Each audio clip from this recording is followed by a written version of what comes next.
Welcome back to Read Aloud. Read Aloud presents classic short stories where every story has a crunchy twist.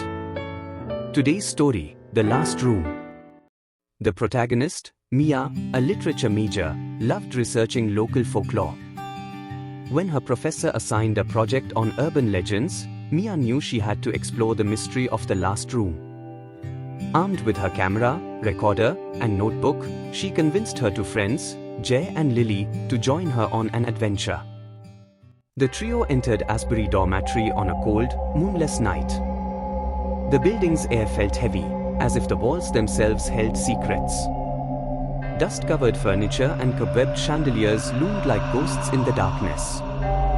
Jay joked to lighten the mood, but his laughter echoed eerily in the emptiness. When they reached the top floor, Mia's flashlight flickered. At the end of the hall, there it was, a door. Unlike the others, it looked new, its dark wood gleaming unnaturally in the weak light. Carved into the door was the number 616. I thought this place was abandoned. Why does that door look alive? Ignoring her unease, Mia turned the knob. The door creaked open, revealing a room that seemed impossibly large, far larger than the dormitory itself. Inside was a single chair in the center, facing an old mirror mounted on the wall. As they stepped inside, the door slammed shut behind them. Lily screamed, but her voice was swallowed by the room. The mirror flickered, and in its glass, their reflections twisted and shifted. They weren't alone. Shadows moved behind them, though the room was empty. Jay grabbed the door handle, but it wouldn't budge. This isn't funny, Mia. What's happening? Before Mia could respond, the chair began to move, scraping against the floor. It turned to face them, revealing a figure, a man, or what was left of him. His skin was pale and stretched tight over his bones, his hollow eyes staring straight through them. You shouldn't be here.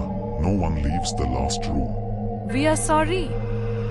We didn't mean to.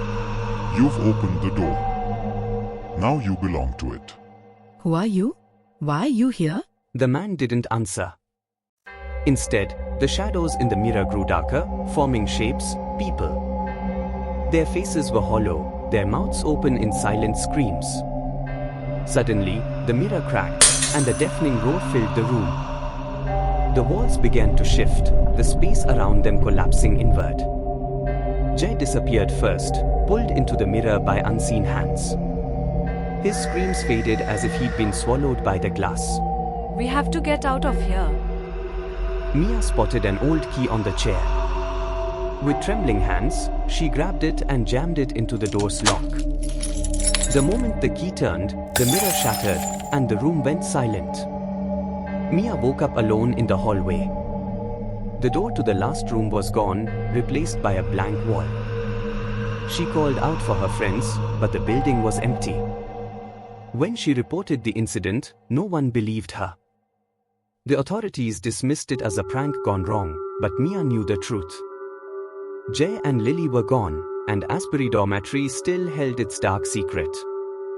Weeks later, as Mia scrolled through her camera, she found a video she didn't remember recording. It showed her, Jay, and Lily entering the room. But the final frame was the most chilling. The camera had captured the mirror before it shattered, and in the reflection, a shadowy figure loomed behind them, smiling.